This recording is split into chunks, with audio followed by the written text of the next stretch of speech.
Me llamo Ángela y me van a matar. Esas son las palabras que el personaje central de Tesis dice frente a una cámara de video que está a punto de registrar toda la violencia que se deposite en ella. Son también las palabras con las que por todo el mundo se promocionó la ópera prima de Alejandro Amenábar. Hoy, a 30 años del estreno de la película, queremos recordarla no solo por su potencia y calidad, que es indiscutible, sino porque pocas veces un thriller de bajo presupuesto, hecho por gente tan joven, puede presumir seguir tan vivo y propositivo como Tesis, de la que podemos extraer temas no solo importantes para el cine como el por qué vemos gore, terror o violencia extrema, sino el de la violencia digital que causa tanto daño. Para ello, convocamos a este podcast Cine Garage a Antón Goenechea, director, guionista, parte central del podcast Guionistas Sin Guión, amigo de Cine Garage y entusiasta de Tesis, una película que transformó al cine español. De eso trata este episodio. Yo soy Eric Estrada, esto es Cine Garage, aquí cabe todo el cine. Antón Goenechea, ¿qué más puedo decir? ¿Qué más puedo decir cada vez que vienes al podcast Cine Garage? Sino que somos los más felices y en particular yo de poder platicar de esto y de mil cosas más que luego se nos ocurren contigo. Bienvenido de nuevo a los micrófonos de tu podcast. Bueno, más feliz estoy yo de que me invites, porque siempre es buena excusa para ver una buena peli y hablar de la peli, que sabes que es lo que más me gusta en el mundo. Y antes de entrarle a Tesis, que lo decíamos antes de abrir el micrófono, que aguanta unas lecturas contemporáneas brutales, o sea, ya llegaremos, ¿no?, a la violencia digital y todo aquello. Creo que la película alcanza a llegar hasta allá todavía ahora sin habérselo propuesto. Este es el momento en que quiero invitar a la gente a que se suscriban al podcast Cine Garage. Ahí abajo de su reproductor hay un botón que dice suscribirse. Háganlo, el podcast es completamente gratuito y a nosotros, la verdad, nos ayuda muchísimo que estén suscritos. Y a ustedes, pues bueno, les facilita el acercamiento a estos podcasts que se publican cada semana. Y como lo digo siempre, abajo en la web, en la publicación de la web, están las ligas para que ustedes puedan ver en plataforma en la que esté la o las películas de las que hablamos en cada uno de los episodios. Suscríbanse, denle al icono de la campana. Antón Goenechea ya está suscrito, lo sé, porque luego hablamos de estos temas. Tesis, Alejandro Amenábar, ópera prima, situación difícil del cine español en esos años. Es una película del 95-96, allá está fechada en el 95, en México se estrena hasta el 96. Estamos aprovechando ¿qué sería? 30 aniversario. 30 aniversario, sí. 30 aniversario de la película para hablar de una de las óperas primas más brillantes de fin de siglo. ¿Podríamos ponerlo así, Antón? ¿No estoy exagerando? Hacía muchos años que no la veía y me sorprendió lo bien dirigida que está esta película. O sea, visual, el poderío visual, la forma de mover la cámara, los encuadres. O sea, es una película que parece que está hecha por un director clásico de thrillers de los 70s. O sea, es espectacular. Hasta donde sea, Alejandro Amenábar es muy apasionado fan de Hitchcock, y creo que ahí se nota, ¿no?, justo el manejo y la generación del suspenso. Evidentemente, como toda la gente de nuestra generación, es fan de Spielberg. La forma en la que mueve la cámara es muy Spielberg. Nada más para contextualizar, especialmente a la gente más chamaca que nos escucha, que son muchos y les agradezco que se acerquen a este podcast a escucharnos y que sé que no la han visto, porque además sí está en plataformas, pero no es una película, aunque está ahí colocada en un nicho, no es una película de la que se hable como yo creo que deberíamos estar hablando ahora. Voy a tratar de resumir la anécdota lo más posible.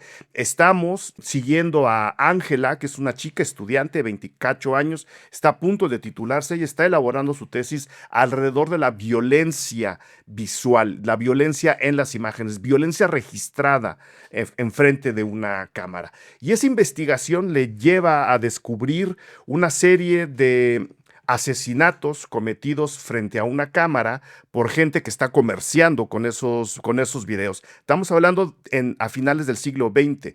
Son videos hechos con cámaras Son videos hechos con cámaras de cinta digital. No estamos hablando de teléfonos, no estamos registrando ni en teléfonos ni en cámaras parecidas todo lo que está ocurriendo ahí.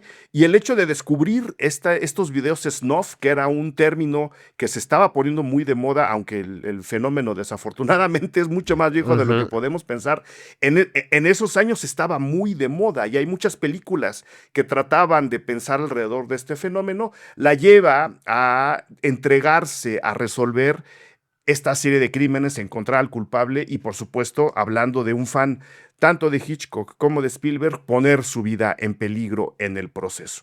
Con la ayuda de un Sancho Panza que a mí, de repente, Fele Martínez me recordaba a Santiago Segura en El Día de la Bestia. No sé por qué, evidentemente es un viaje mío, pero esa es la anécdota, Antonia. A partir de ahí creo que podemos hablar de tesis desde muchos ángulos. ¿Con cuál te gustaría empezar a ti, habiendo dicho que es una película que está muy bien dirigida? Porque es un tono bien difícil de mantener. El de un thriller, pues ni siquiera policial, porque la policía no aparece para nada. Es un thriller en la cabeza de dos estudiantes de universidad. A mí me gustaría contextualizarlo también en la España de los 90, en el momento Sí, en el que, o sea, esta película en España fue un evento gigantesco para la juventud. La nota para entrar en la Facultad de Comunicación Audiovisual, sabéis que en España tenemos los exámenes de selectividad, que son unos exámenes que te sí, dan sí, sí. una nota y y con esa nota puedes acceder a universidades públicas en todo el país. Cuando se estrenó Tesis, la nota para estudiar comunicación visual, que es básicamente una carrera para poder jugar bien al Trivial, se puso por encima de la nota de medicina. O sea, era más difícil entrar a estudiar comunicación visual que entrar en medicina por culpa de Tesis. O sea, la gente vio Tesis y dijo, me flipa esta carrera. Esta carrera en la que te pueden matar y puedes hacer películas. Sí. Luego, En una facultad que está llena de túneles, ¿no? Porque la película lleva a los personajes a caminar en túneles detrás de las paredes. Es una cosa bien especial. yo he pasado mucho tiempo en esa facultad, la Facultad de Comunicación Visual, Yo la conozco muy bien también, sí. en Madrid. Sí. Y la biblioteca era mi casa. Yo veía 5 películas al día. Yo no estudié allí. Mi compañero de cuarto en el colegio mayor estudiaba ahí, entonces entraba, firmaba con su nombre y ahí veía 5 películas al día. En esos cubitos que hay en la. Tú imagínate, claro, esta película salió antes de que yo fuera a Madrid a estudiar. Para mí era como la meca del audiovisual. O sea, es una idea muy extraña. Estamos en las mismas situaciones. Yo también, yo sí estudié ahí bonitos 3 meses después de los cuales voté la maestría, pero también mis mañanas era ir a ver Claro. películas e ir a leer a esa facultad. Yo no entré precisamente o no pedí estar ahí por la película, aunque en México fue muy conocida. Pero la conozco muy bien. Y sí, o sea, creo que parte del encanto es que mucha de la gente que la vio, porque está dirigida a un público juvenil, es una película que quiere ser exitosa y eso se le nota y de hecho la propia película Ujú. lo dice. Dentro de su tesis, la propia tesis de la película, el decir, la gente que quiere hacer cine tiene que darse cuenta de lo que el público quiere ver y la película nos dice es que el público quiere ver violencia y entre más gráfica y más real mejor, que era, repito, un cuestionamiento muy de la época. Dentro de esa tesis, la propia película nos está diciendo, voy a ser Sí. exitosa, ¿eh? Y parte de ese éxito es que mucha de la gente que la vimos, tarde o temprano acabamos o en una facultad muy parecida en cualquier universidad del mundo que ustedes quieran elegir, o pisando las mismas escaleras de ese mismo Sí. edificio, que es la cosa más fría del planeta. Es frío, frío, fría. Tiene tan poco encanto. La leyenda dice que el diseño de la universidad era de una cárcel de mujeres, ¿no? Es como como una de estas leyendas muy extrañas, como, no, tampoco, pero Sí. bueno. Yo creo que a mí me parece muy interesante. A mí una de las cosas que más me gustan de esta película, ahora que la he vuelto a ver, es que se nota que es una película escrita por alguien de 25 años, que le gusta mucho el cine, que ha visto mucho, mucho, mucho cine, porque la escribió Alejandra Pinavar con Mateo Gil, que luego Ujú. ha tenido una grandísima carrera como cineasta en España. Y se nota en la forma en la que tratan a los personajes, la forma en la que hay como una especie de dimensión en la que los personajes están cuidados a lo justo, porque prima la trama y el movimiento de la trama, pero es muy refrescante porque no se pierde en intentar que empatices con los personajes y demás. El personaje de Chema, Fele Martínez, que es como el coprotagonista, el Sancho Panza que tú decías, de Ángela, que es Ana Torrent, a mí el personaje me parece muy interesante porque es un personaje que merece la pena que veamos desde la perspectiva del presente, pero como la trata la película. Ahora mismo cualquiera podría decir que este personaje es un incel, ¿no? O sea, y ahora mismo como lo retrataríamos es como seguramente sería un personaje negativo en la trama, sería un antagonista, sería un troll de internet, sería cualquiera de estas cosas.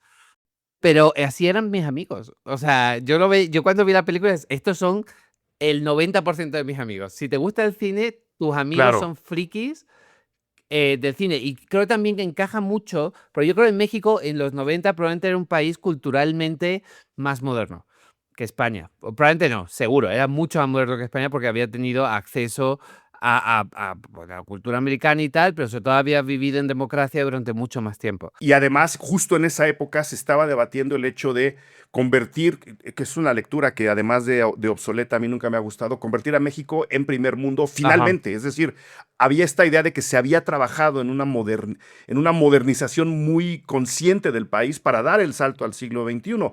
España traía a cuestas todavía la dictadura, llevaban 20 años en Y todavía democracia. había muchísima gente que estaba descubriendo el mundo que había afuera. Sí. Y un poco el personaje de Chema, yo siento que representa esa gente que está tomando cosas de fuera.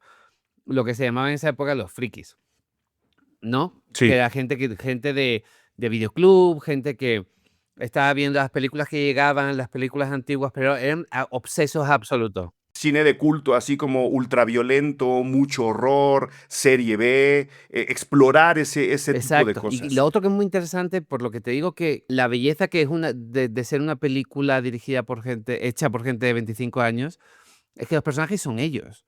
O sea, Sí, toda la subtrama de la cámara, de la X500, de la Sony X500, eran cámaras con las que yo también estaba obsesionado. O sea, eran las cámaras de claro. la época. Y aquí lo mismo. La gente, había una cámara que se convertía como en la panacea, que la compraba, era el mejor amigo de todos, hacías tus cortos, tus reportajes, todo lo hacías alrededor de esa cámara. Y la gente entendía cómo funcionaban las cámaras a unos niveles. El zoom digital, que es un elemento muy importante en la película, Sí. el entrelazado de la imagen, cualquier cosa que había nueva en las cámaras era como, wow. Para resumirlo en una frase, porque a mí me pasaba, porque estamos hablando de la misma época, la gente leía los instructivos de las cámaras antes de Exacto. comprarlas, no Sí, eso después. es.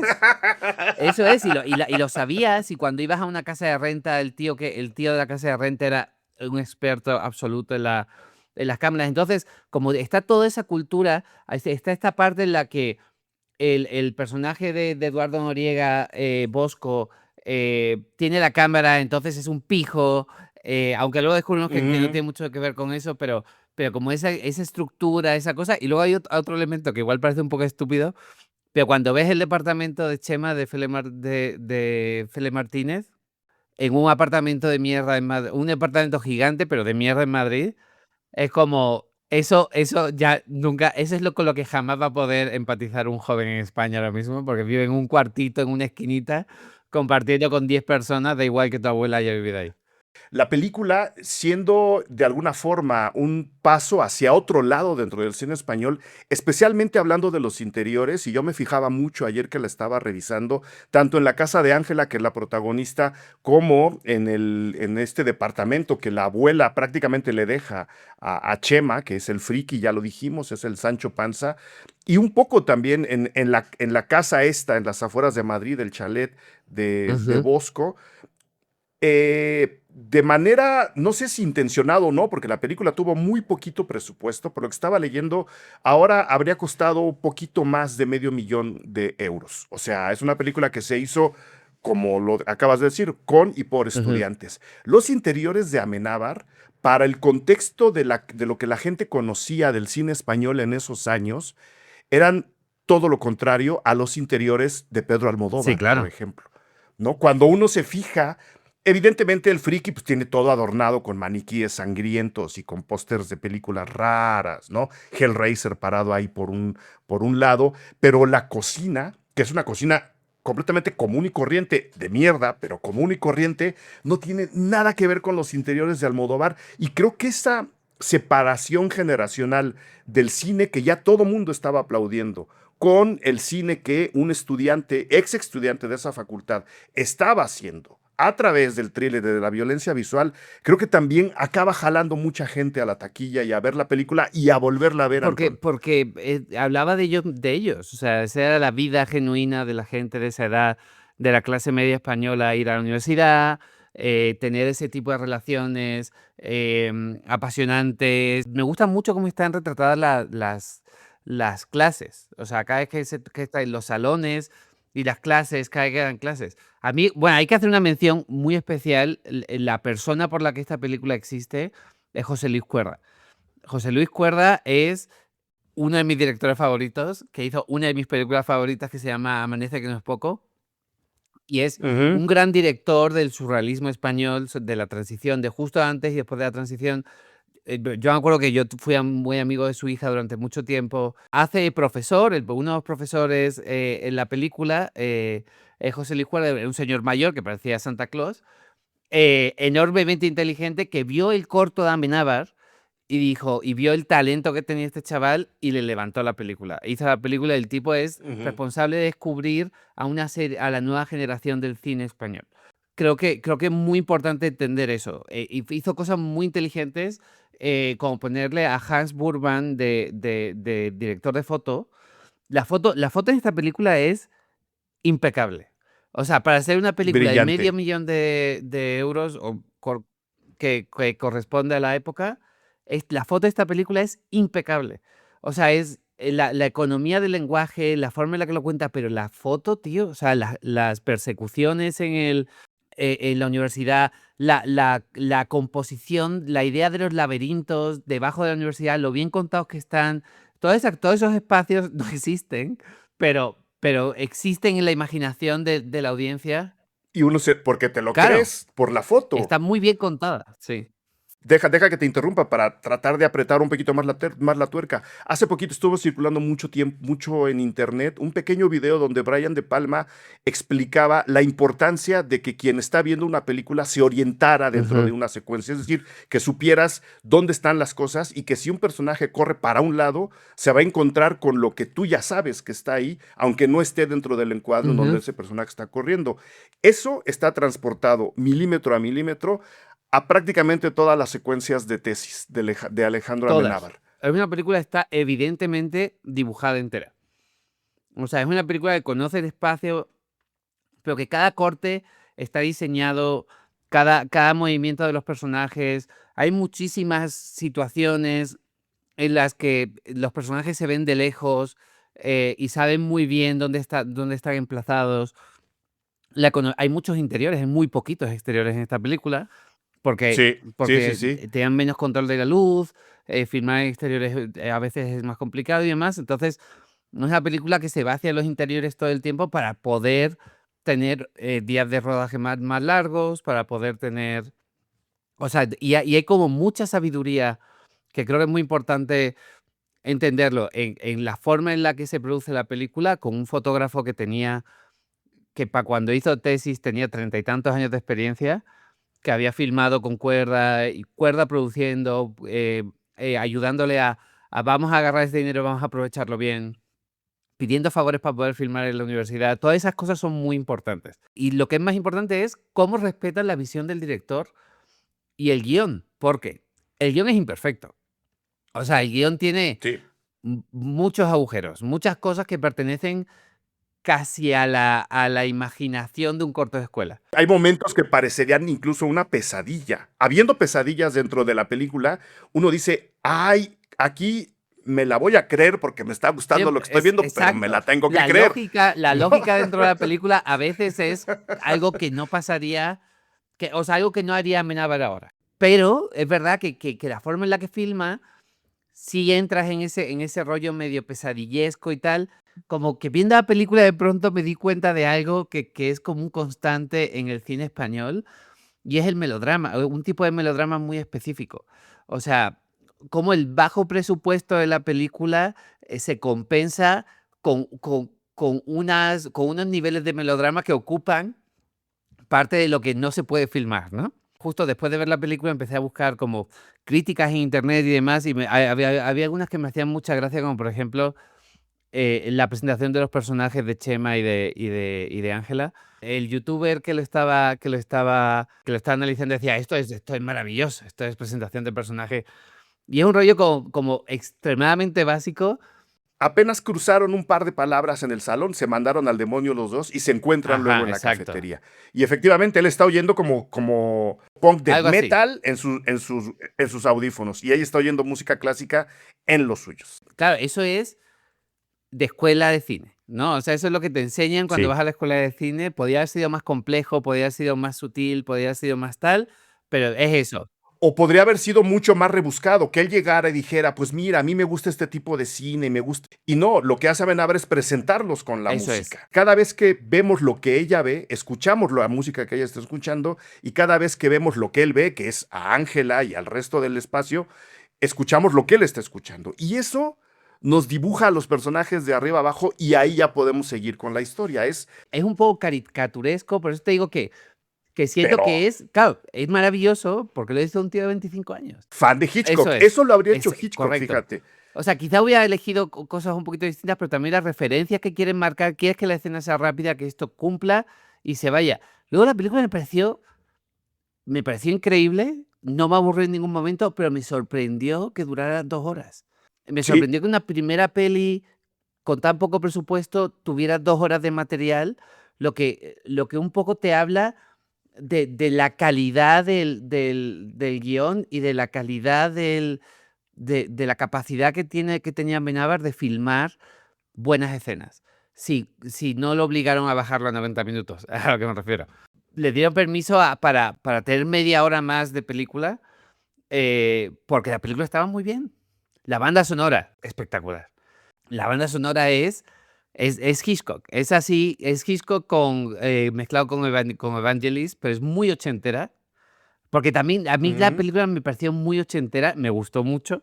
De alguna forma, en las industrias pequeñas en esa época iban visualmente 10 años por detrás de Estados Unidos. sí. O sea, no te queda más remedio que hacer una Sí, película que se ve 10 años más vieja que una peli gringa de la época, pero tiene mucho aprendizaje, ya saben mucho de todas esas pelis, las has visto todas y las puedes hacer mejor.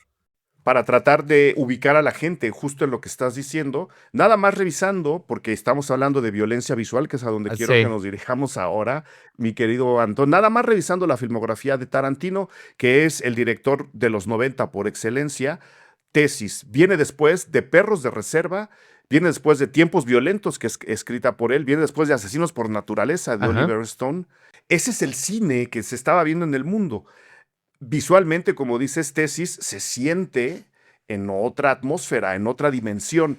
Y sin embargo, la película, ahora que la revisamos, tiene una serie de lecturas que podrían erizarle la piel a cualquiera. Ya lo dije, Ángela, que es Ana Torrent, que además el arco que dibuja Ana Torrent como actriz de El espíritu de la colmena a Tesis, a mí me hace justo elevar y llevar la lectura de Tesis del 95-96 a 30 años después, que es donde estamos ahora. Me voy a explicar. En El espíritu de la colmena, donde Ana Torrent interpreta, porque no podía hacer otra cosa, a una niña, porque ella tendría que 5 años, Sí.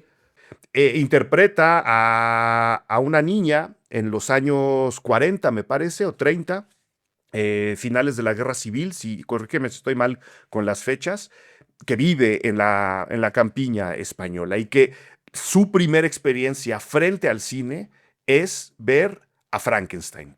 El monstruo la fascina y a partir de ahí realiza y desarrolla una serie de fantasías con un soldado que se está escondiendo en un edificio al lado de su casa, en donde ella piensa y mezcla las realidades del cine con la de ella misma. Ella piensa que ese soldado escondido ahí es Frankenstein en sí, que es un monstruo. Es decir, la experiencia frente a la pantalla le abre una dimensión completamente distinta en su vida.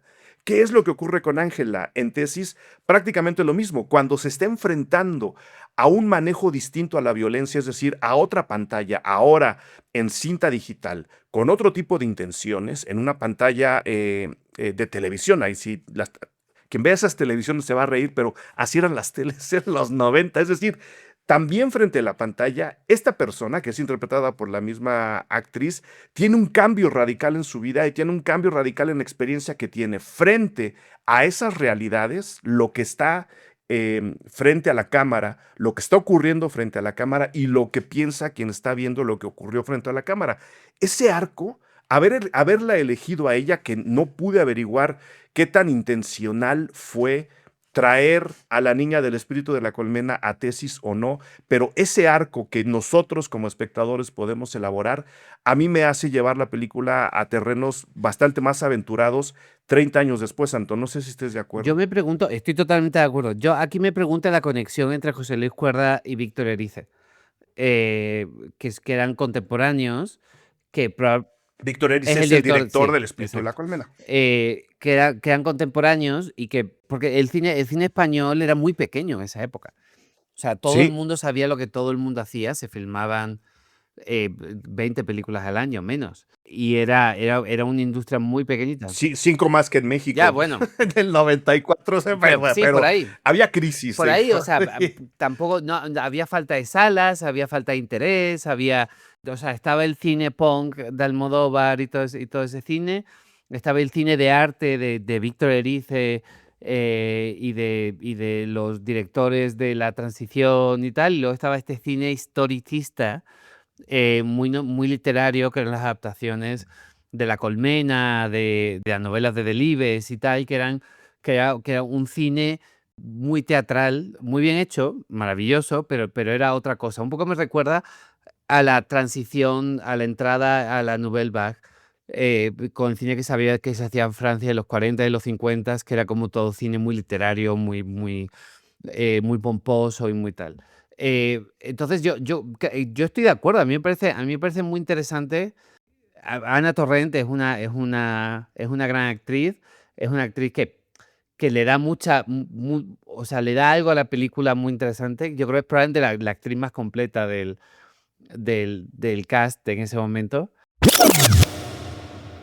Les invito a suscribirse al podcast Cine Garage. Yo soy Eric Estrada, productor y guionista de este podcast, al cual ya apoyan Paco Álvarez, Javier Araiza, LJ, Moloco Belloset, Georgina Cobos, Fernanda Solórzano, Arturo Aguilar, Rosana Reynoso, Marcela Vargas Reynoso, Ana Tamayo. Ellos y ellas ya son suscriptores del Patreon Cine Garage y a través de su suscripción nosotros podemos seguir produciendo este podcast y mantenerlo vivo para todos y todas ustedes. En respuesta, además del podcast, tenemos ahí en el Patreon Cine Garage contenido que solamente nuestros suscriptores pueden disfrutar. Desde críticas a los estrenos en cine y televisión hasta coberturas en festivales para que estén al tanto de todo lo que va a llegar a las pantallas dentro de algunos meses. Suscríbanse, ahí tenemos contenido nuevo todos los días. Ahí hay también la lista de películas y dónde verlas de cada uno de estos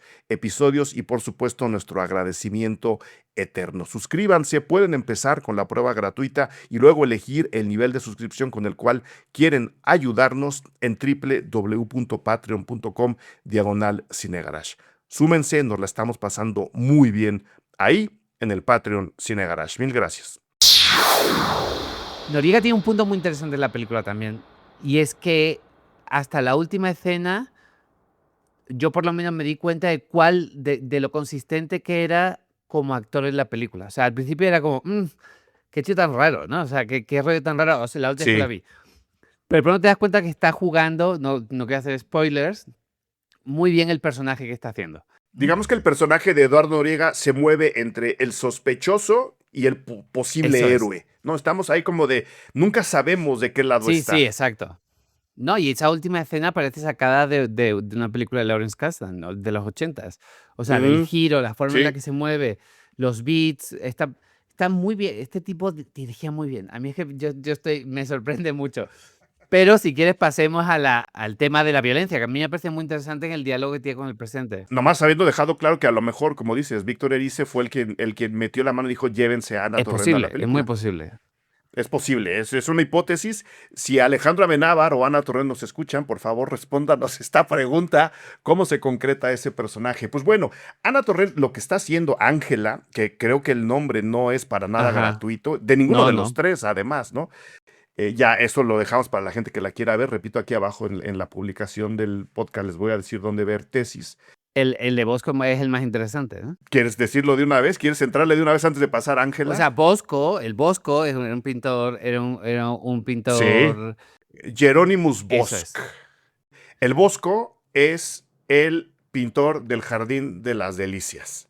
El Jardín de las Delicias lo que nos presenta es en un tríptico, en un cuadro en 3 partes, eh, la historia de las pasiones y de las pulsiones humanas, que es una de las millones de interpretaciones. Y entre ellas está la de los grandes pecados las grandes pulsiones negativas del ser humano que están presentes ahí y que por Eso. supuesto están conectadas con la idea del infierno, que es como la última parte de la pintura. El nombre de Bosco no es para nada gratuito, es desconcertante por un lado, pero abre las puertas a la lectura de bastante oscuridad dentro del personaje. Una oscuridad muy distinta a la de Chema, que puede ser tu Sí, vecino, claro. ¿no? Yo creo que el nombre también es como de, pues es cualquier persona, ¿no? Es Chema. Chema el del bar, Chema el de al lado, Chema el del edificio de enfrente. Y Ángela, que es a donde quiero llevar esta última parte del podcast, pues está ahí como un poco también como desamparada, sin ser la damisela en desastre. Y su personaje, a final de cuentas, lo que describe a partir del descubrimiento de estas cintas snuff, que repito, investiguen qué tan de moda estaba. Hay varias películas además que trataban el tema. 8 milímetros es una de ellas, que no recuerdo qué tan cerca está de Tesis con Nicolas Cage, pero era un tema muy pendiente en esa época, justo porque a la hora de meter las cintas de video al gran público, a la masa, cualquiera podía hacer una película, lo que incluso se llamó la democratización del audiovisual, ¿no? De que cualquiera podía tener una cámara, que era falso, que nadie teníamos dinero, pero se podía llevar una cámara a todos lados, fíjense la inocencia, y hacer este tipo de películas. Y lo que hace Ángel es descubrir una violencia muy directa desde el lado masculino del mundo hacia el lado femenino del mundo, a través de ejercer violencia sobre ellas, grabarla y luego comercializar con eso. Si nosotros pensamos lo que ahora está tipificado primero como feminicidio, luego como violencia digital, la película, sin pretenderlo, puede ahora abrir una reflexión alrededor de lo que realmente implica la violencia digital, evidentemente, ¿no? En una representación bastante más gore y bastante más explícita, como puede ser Tesis. Creo que eso la convierte en una película muy viva, Muy Anton. actual. O sea, creo que justo estaba pensando hay una cosa, el final de la película, el último bit de la película es que cuando se descubren las películas y demás, un noticiero decide que va a emitir parte de las imágenes de la violencia. Y Sí, eso un poco te hace sí. pensar en qué es tener redes sociales, ¿no? O sea, esta cosa de encontrarnos con la violencia más descarnada por accidente. O sea, tú realmente no estás eligiendo pasar al siguiente video tal para encontrarte un acto de violencia absoluto, ¿no? O sea, es ver UFC en televisión, es cierto tipo de cosas que de alguna forma normalizan ese tipo de violencia. En esa época no teníamos el acceso que tenemos ahora a ese material. Yo me acuerdo que en España en esa época se pusieron muy de moda las pelis gore. Sí. Había muchos festivales de cine gore, hubo en mi instituto hubo uno, y ahí vimos clásicos del gore como Guinea Pig, Holocausto Caníbal. El propio Chema trae una camisa de Holocausto Caníbal en Exacto. una parte muy Sí, específica sí, de la sí. O sea, película, hay ¿no? un montón de películas que se pusieron muy de moda porque se podían difundir en VHS. Y la idea de poder ver algo tú por tu cuenta solo en tu casa tiene mucho que ver con el porno. Y la película todo el tiempo conecta la pornografía en el personaje de Chema Con la con violencia. con ese tipo de, exacto, con el gore, con la violencia, con las mutilaciones y todo ese tipo de cosas. Entonces eso era algo bastante nuevo para los españoles. Siento que en otros sitios del mundo ya llevan 20 años con VHS en sus casas, viendo cosas, moviendo cintas y demás. Para nosotros era muy nuevo y esa fue la generación que la nuestra, que realmente le entró al VHS y ese tipo de materiales. Entonces, creo que el diálogo que tiene la película con esa idea de la violencia se parece mucho al que tenemos ahora, porque son las nuevas generaciones las que están empezando a lidiar con eso de la misma forma, con la misma inocencia con la que nosotros lo tuvimos que lidiar en los noventas. Y un poco es interesante que los padres en la película operan como padres de película de terror de los noventas. No tienen No ni hacen idea nada. de lo que están pasando en ningún momento los padres de Ángela no tienen ni idea de lo que está pasando. No, podría no existir. Es igual que la policía. Es igual. O sea, el papel de la policía es la policía del cine de terror de Sí, los sí. 90. O son tontos o no están, ¿no? Están en otra dimensión. Que es, repito, lo que me interesa mucho. Y ahora voy a ligar el arco que describí hace rato de Ana Torrent como actriz con todo lo que acabas de decir. Ella, al momento de investigar, primero por cuestiones académicas, su tesis, la violencia que viene desde las pantallas, se enfrenta a videos snuff, violencia real registrada en la pantalla, lo cual la hace cuestionarse quién consume esto, quién ve esto, que de hecho lanza la pregunta de manera explícita en la película, pero esto quién lo ve, ¿no? Y luego, como esto se trata de un thriller, ella misma termina en la situación de poder ser violentada enfrente de la cámara, es decir, atraviesa de una dimensión a la otra, o otra vez a través de la pantalla, como lo hizo en El espíritu de la colmena, para podernos ahora hablar, podernos dejar hablar de este tipo de violencias, como lo dices tú, de la violencia que consumimos, de cómo la consumimos y muy en particular de la violencia digital contra las mujeres. En la actualidad, esta violencia, como dice, nos puede caer a la hora de scrollear simplemente en nuestro teléfono buscando lo que Ujú. sea. En esos años era a través de una piratería muy comunitaria, Sí. ¿no? Copié esta película y te la paso. Era nada más es un cambio de tecnología que ahora podríamos disculpar, pero creo que la reflexión cabe. Eh, Permíteme que expanda un poco en la idea esa, porque una de las críticas que vi sobre la película hecha por un gringo, que no le gustó nada la película, el tipo se preguntaba por qué la película no expande en quién es el consumidor de estas películas. Y un poco creo que el mensaje de la película es, tú eres el consumidor de la película. O sea, Ángela es la exactamente. consumidora. Cuando ella ve la película, está consumiendo Sí, la película y el consumidor de la película se pregunta qué es lo que está haciendo, pero es el morbo lo que hace ver. O sea, es verdad que o sea, la fantasía, que no es una fantasía, es real. O sea, que hay gente que paga por estas cosas para poder ver y por eso la pornografía infantil, mucha de la violencia que se graba, por eso hay gente yéndose a hacer safaris humanos a Palestina y a no sé dónde. Todo eso es verdad. Pero esta idea de esto que estoy viendo, que estoy consumiendo, en realidad yo soy un espectador inocente porque el verdadero espectador es un señor millonario que vive en una casa y que tiene todas estas cintas. No, somos responsables también de lo que vemos. y la película, perdón, creo que lo deja ¿Sí? muy claro. Bueno, es que estamos hablando, repito, los gringos, si no está en inglés, nomás Mm, no agarran.